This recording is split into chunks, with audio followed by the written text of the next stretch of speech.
Well, I think we're going to start. Hi, everybody. How are you doing today? So glad you could join us. And just a few announcements here before we get underway with our very special program here today. I know, there's a lot of room here today. And we have a very exciting event for you today. We're presenting a special book launch event for the Oregon Poetry Anthology Moments Before Midnight, published by Bob Hill Publishing and edited by Emily Rush Hill. The anthology features 26 Oregon poets. Of the 26 Oregon poets featured in the book, two of them, myself and Charles, are in the book and we'll be able to read today as well, so that's kind of a treat for us. At the end of the presentation, there will be copies for sale, but I'll let the publishers tell you about that. So here to inform you just what it's all about is Emily Rush Hill.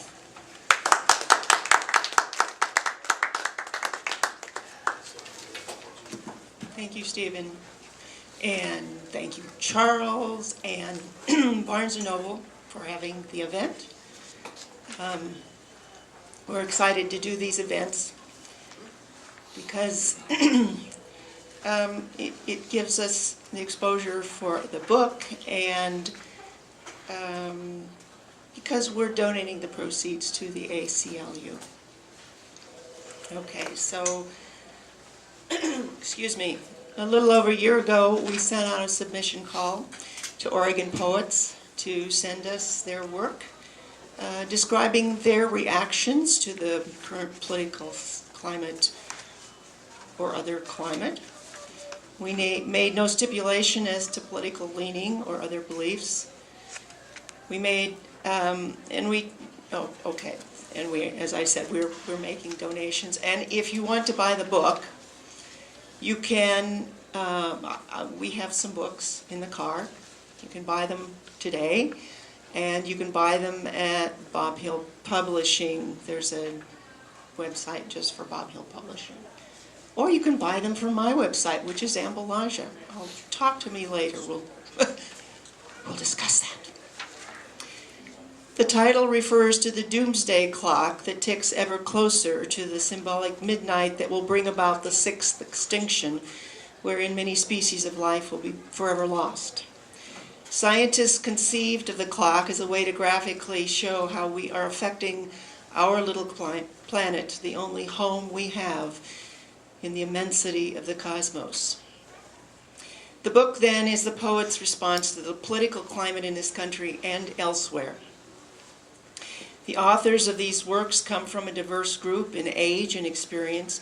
Most of us are native-born Americans, and we didn't choose to live here. We were born here, but a few of the people in the book were born in other countries. We all share the common attribute of living in Oregon, but our lives have taken many unique paths. Represented in this book, you will find many educators, artists, a chiropractor, an actor, novelists, and more. People with an amazing array of viewpoints and a substantial depth of talent. The poems have been influenced by background, gender, education, religion, and of course personal experience. In the pages of the book, you will find poems that speak of sadness, anger, disbelief, and hope. When the lives of millions of people are impacted by the actions of a few who seem determined to take all they can without thought of giving back, who hoard wealth as they grab more and seem to sell fear like a commodity, and we can't be quiet. Our words tell of sorrow and pain, and yet, as in any work of art, there are visions of a better tomorrow. It has been my privilege to edit this collection, as well as participate as a contributing poet. I want to thank those who sent in their poems and trusted Bob Hill Publishing to represent them as they poured forth their outrage and courage. And it appears that we were supposed to have 10, which I found out is now 8, and 2 people are still missing, so there are only 6 of us in attendance. Jennifer Rood, Joy McDowell, Paul Suter, Stephen Blue, Charles Castle, and myself. Hopefully 2 of them will arrive. I don't know. In any case, enjoy what we will read to you. The book is $15, and as I said, I will be glad to sell you one, either with cash. I have a credit card thing on my phone, which I don't know how to use, so if somebody knows how to do it, they can help me. Anyway, we're proud of this book. We're proud of the people who are in it, what they said, and the kind of reaction that we've gotten for it so far. We've had some other events, and they've been pretty darn good. So this is our first event, our first try at somebody besides myself. We set up the publishing company for my books. This is our first, and we're proud of it, and I hope you enjoy it. So, are you ready? All right, Jennifer.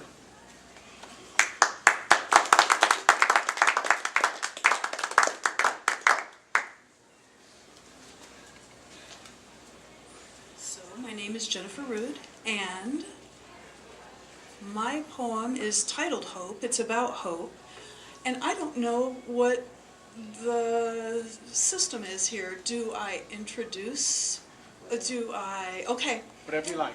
Whatever I would like. All right, well, I read a poem a day to my students. I teach at an alternative high school in Southern Oregon, and just had 2 of my students win at the state level Oregon Poetry Association contest, so I'm really excited. Anyway, I was musing one day about superheroes that we need but don't have, and I was thinking, it's like, all right, well, if I was a superhero, and I'm a pragmatic optimist, that's how I like to describe myself, what would I carry in my utility belt that could always be useful? And what I thought of was hope. A pragmatic optimist needs hope, for sure.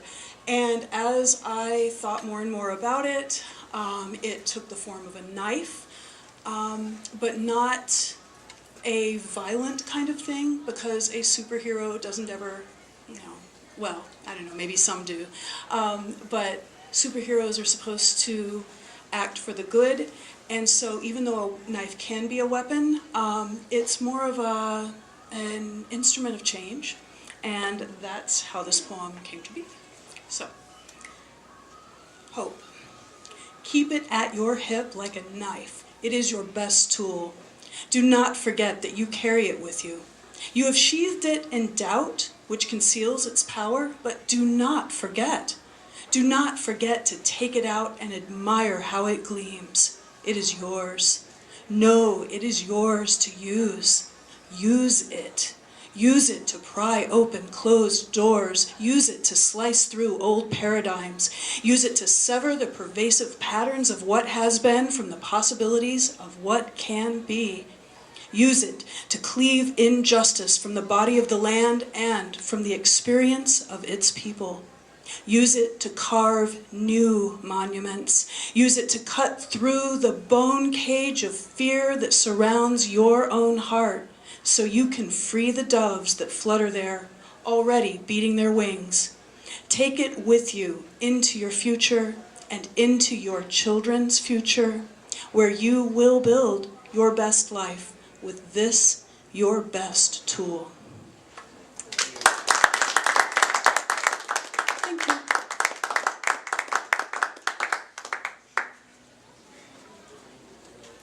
Joy McDowell.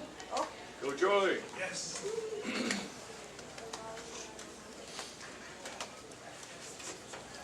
I was listening to Jennifer speak, and I was thinking I'm probably a pragmatic pessimist. And one of the things that I've been thinking about a lot lately, and I notice in my reading, is how many times in history the poets, the artists, the preachers, the philosophers, the thinkers, the academics have been tormented, imprisoned, targeted because they had the courage and the wherewithal to speak out.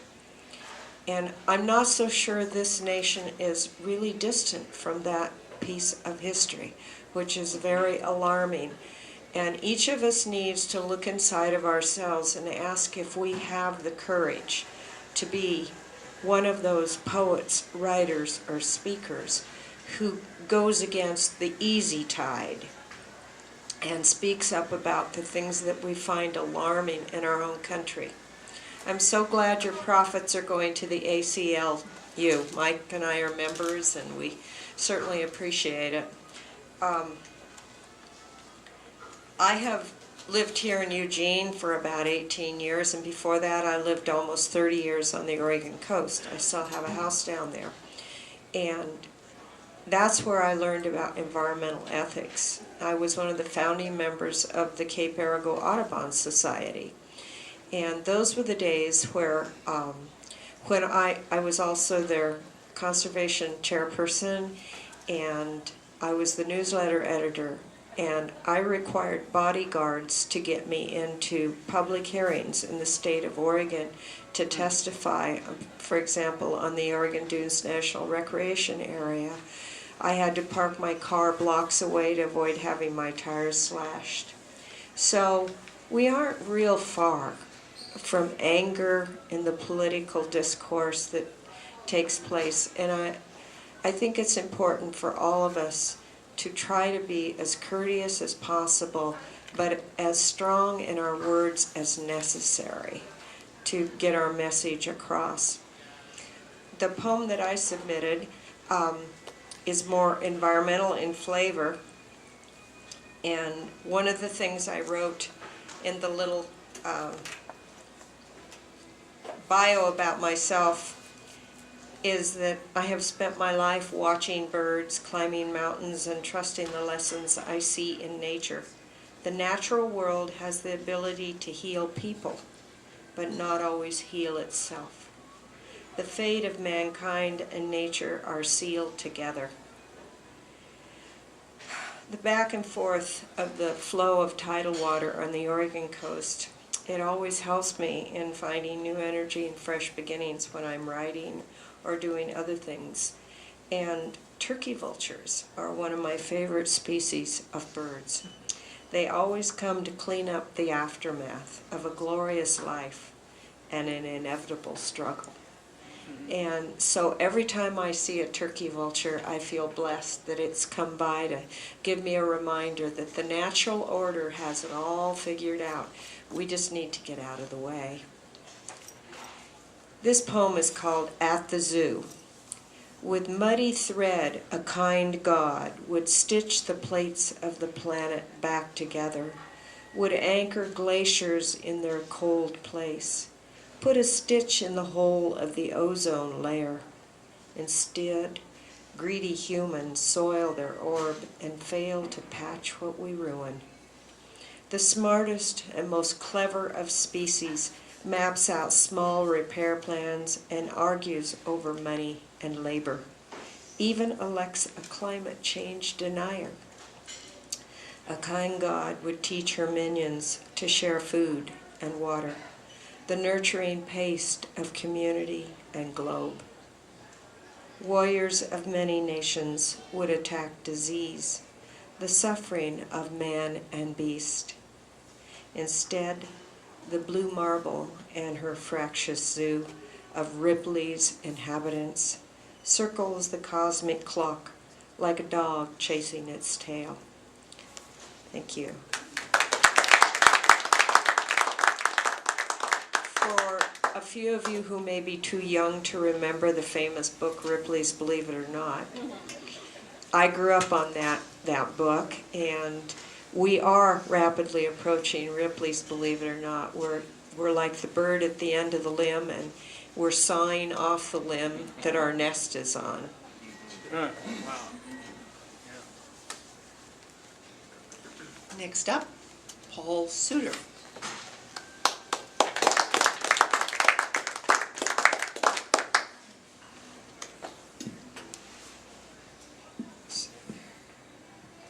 Hey, good afternoon. It's great to be here, and I really enjoyed hearing Jennifer's poem and Joy's. I'm going to return, I think, a bit here to Jennifer's topic of hope. My poem is essentially one that calls on us to think of democracy in the biggest, grandest way we can. And I can say something about that because of the origin of this poem, which was in a writer's workshop, not a writer's workshop, but a writer who was doing a residency at Bush Barn Art Gallery in Salem, and she would be working on her writing and inviting members of the public to come in and spend time with her, and with the idea that art doesn't happen in a vacuum, that poetry doesn't happen in a vacuum. It happens as we interact with others. And so her prompt was rather grand, and my poem tries to match that grandness. It was to describe an image that allows you to make grand statements about time, mortality, the cosmos. And Cathedral, the poem that I'm going to read to you, is the result. Cathedral, after Jim Harrison's Sunlight, which is set in the Salt Lake City airport and begins, "After days of darkness, I didn't understand a second of yellow light." I remember O'Hare Airport in Chicago boasts white crystalline arches, glass walls, sound quieted by these pliant constraints, with travelers hushed into thoughtful corners of their mind, slower rhythms, even the late arriving ones. The passage from one end of the terminal to the other, a time for reflection on childhood, youth, making friends, marriage, perhaps children back home, a neighborhood, the family dog, familiar parks, their walkways, trees and summer flowers, their winter skate rinks, places where friends and family gather to remember a companion or uncle who has passed. Then a moment to read the latest news of hurricanes in Texas and Florida, or clashes in the streets of Charlottesville, or suicide killings with truck or car in Paris. Time stopped for victims, people who gave their lives to family and friends, rich lives rooted in places that reach back thousands of years. And briefly, the O'Hare travelers stop, look out through the crystal glass to the immense blue of a cloudless day, and imagine unknown destinations among nebulae, stars, galaxies, planets, and reinvented stories told by fellow passengers on the endless flights that will be theirs.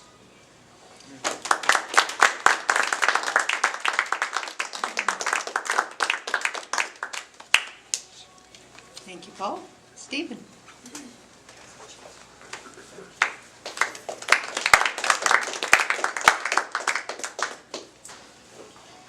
Wow, that's some nice poems there. I really enjoyed all three of you. I especially enjoyed Joy's introduction about the environment and nature. I think that's great. Some of the work you do. very admirable. And Jennifer, yeah, I loved what you said about, especially about the students that won their place in the poetry contest that OPA sponsors every year. We have some OPA board members here today. It's interesting because 1 year I volunteered my publishing for the Cascadia, the volume of poetry that is published with those winning students' poems in it. And I must say, I just marveled at the talent of these students, of these K-12 students from kindergarten all the way through 12th grade. And the poems were just amazing to me. So I was glad to be a part of that, and I'm glad your students were too. So that's great. My poems in this book, I was lucky enough to have 3 of my poems accepted for this anthology, and at the past events that they did, I performed with a drum one of my hard rocking poems from this anthology. And because there was going to be 10 poets today, I thought I would just read one of the other 3 that I have. But being as there's only, it looks like 6 of us, I think I'm going to read both of my other poems. So all 3 of my poems are centered around the 2016 election cycle and the aftermath. And these 2 that I'm going to read were written 2 months after Inauguration Day, 2017. And my wife and I were on a road trip to Sacramento. And one of the poems I wrote in the car on the way down to Sacramento. And a week later, on the way back, I wrote the second one. So these are road trip poems, but also about the election. This first one that I wrote on the way down is called Delirium Clouds. I saw the hope of my generation strangled and crushed by greed and lust for power. Compassion for our fellow man seems vanquished in a day by the unattended sorrow of the smashing of tomorrow, of the anger and the shame that remain. Like 3 Mustangs and a Porsche roaring down the highway, snow-capped mountains crumbling at their side. Can't go fast enough to chase it away, this feeling of loss and the rapid decay of what took so long to build, of what cannot be remade in a day, of the struggle, the pain, and the heartache coming our way. Driving through delirium clouds, growing darker every day. Is it true that hope is fading, shadow walls and decay? Can you see the flames of madness, filled with sadness, filled with grief? Can you tell me what will happen? Give me some relief. Spin it now, fake the morning, kingdoms come and feign divine. Take it to the 7th wonder in another time. Calling, calling, calling now. Crawling, crawling, crawling now. Falling, falling, falling till we're done. Climb up to the curbside. Climb up to the dirt. It's all gone and nobody has won. 3 Mustangs and a Porsche roaring down the highway. Snow-capped mountains crumble at their side. Can't go fast enough to chase it away, this feeling of loss and the rapid decay of what took so long to build, of what cannot be remade in a day, of the struggle, the pain, and the heartache coming our way. A little on the serious side. This one is called, this one was the one that I wrote on the way back from Sacramento. It's called The End. Brown sweeping fingers of delinear repose, reaching, clutching, blurry browns, perched against the cloudy remains of dripping skies. Vast green rivers of melancholy grass, Grouping birds swooping by, hundreds and hundreds swiping the sky directly in front of our eyes. Tractor traces gobbling up the linear spaces, divided by the human races, voting to be heard.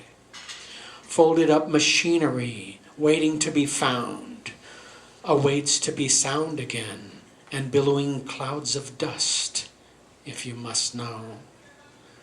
You've been beating back the storm, but now it is up to you, and it's not turning back. I'm sorry, that was wrong. You've been beating back the storm, but now it is upon you, and it's not turning back. It is raining, it is pouring, quickly picking up the slack until it is upon you and beats you to the ground. Your arrogance never to be found again. It is the end. Armies of trees, barren to the bone, have been your legacy. Captured currents of unrighteous cause, sworn to secrecy. Creeping up the banks of sorrow, haystacks hover until they dry. Dead wood stacked up by the roadside never made you sigh, but warms us by and by until we die. In the blink of an eye, you blew it, tore it to the core. Ignorance and blinding madness always ends in war. Putting it back together, though, will surely take some time. It always is a heavy struggle, coming back from the blind.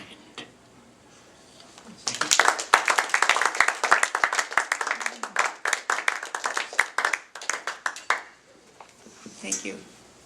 Charles Castle.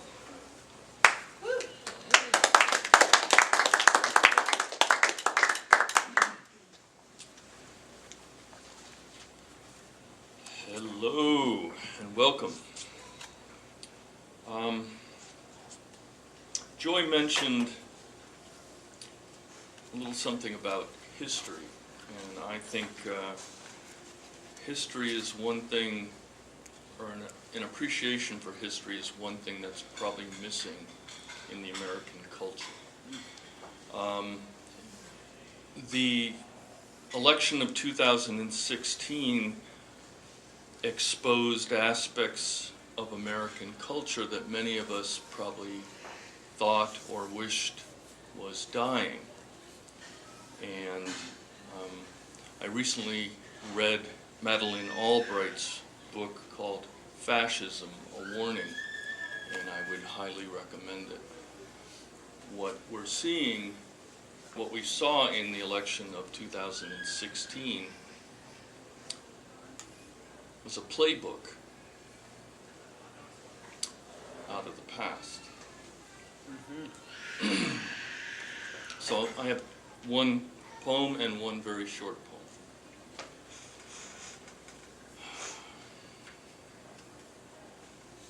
To the ones that know, you can paint a coat of color over all these things. You can get in bed with evil and his 7 kings. Or you can break a vow of silence to command the wind when Nero burns the cities with his violin. When the scholars high and holy will stand no ground, and the voices in the choir will sing no sound. Someone paves the roadways and draws the maps that leads us to a wasteland where they've set the traps. When the brown shirts wear the colors of the red, white, and blue, and the people drink the Kool-Aid, what does freedom do? History repeats itself, but who reads books? And the ones that know ain't speaking when the rest are crooks. A cross with an agenda wields a racist flame. A court rules for abuse, and it's a deadly game. If $1 buys a soundbite that's believed as truth, freedom's just a slave inside our voting booths.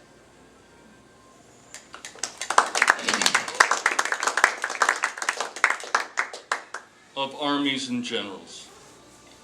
If flags were buried in lost graves, and from them bugles called no reveille, if the words of dead soldiers wrote history, and war held no memory past midnight's armistice, if conflict's profit was made bankrupt by honorable men, and weapons were reforged into lasting community, then old generals could tend to armies of grandchildren, and perhaps a golden rule for peace could be negotiated by widows and orphans, and only tears would become memories.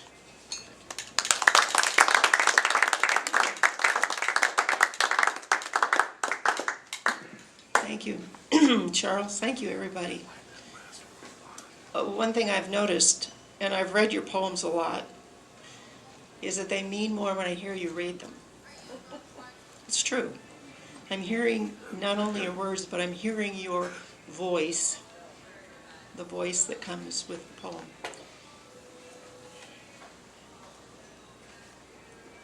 I don't think about politics and climate crisis as a different subject. They're the same thing. My parents were artists, and before we had a TV when I was very young, we went to somebody's house to watch the McCarthy hearings. And I'm sure at my young age I didn't really know what it was about, except I do remember it, probably because we had to go to somebody's house and because I knew my parents were upset. It was very personal to them. And so I was aware of a lot of things at a very early age. When I was 8 or 9 years old, I became enamored of rocks. I'd pick up anything. I loved rocks. And when we lived in Nebraska at the time, and we vacationed almost every year in Colorado. Now those were big rocks. Yeah. And my dad always said that Nebraska was a little bit higher and Colorado a little bit lower because I took so many home. And at some place along the way, I decided that rocks, minerals, and I knew how to identify rocks. I can't remember how now, but I did then. I decided they were alive. They were a life form. And hence, the earth was alive. And I've never forgotten that. It's been part of me. It was something that, about 10, I became aware of so many things. And the first poem, well, I'm going to read one. It's called, Is It Too Late? And I think it speaks for itself. Having grown up during the atomic Cold War years, I had grown used to the idea of annihilation.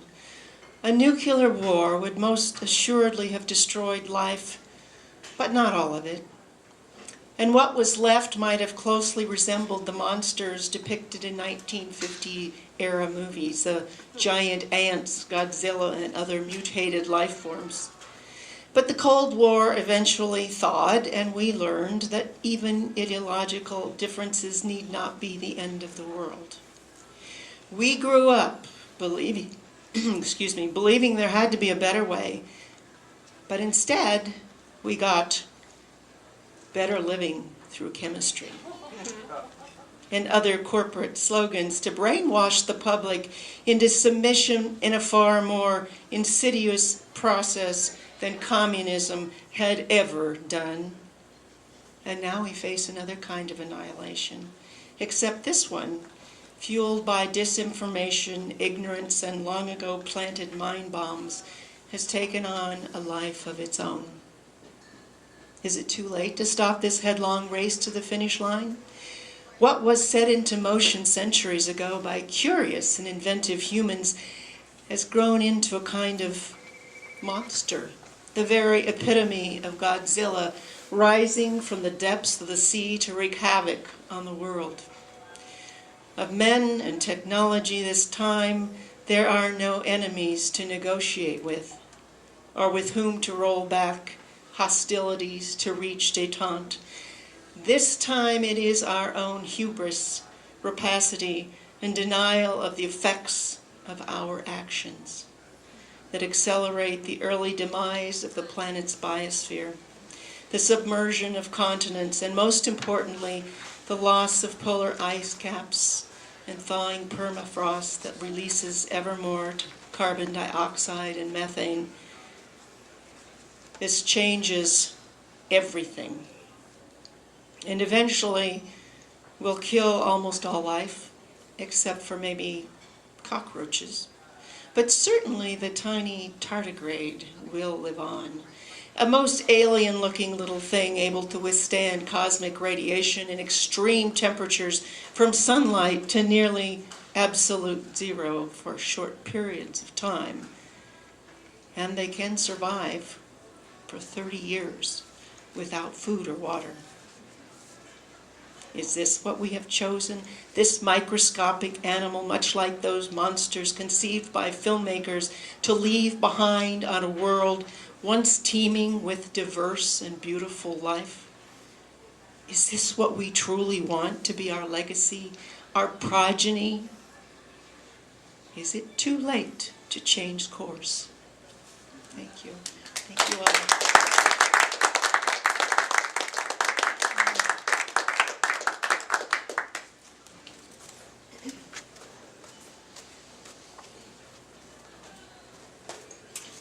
Okay, thanks again everybody that read, and thanks Emily for putting this book together. So glad to be a part of it. So we'll take a short break and get back in about 10 minutes for our open mic. Thank you.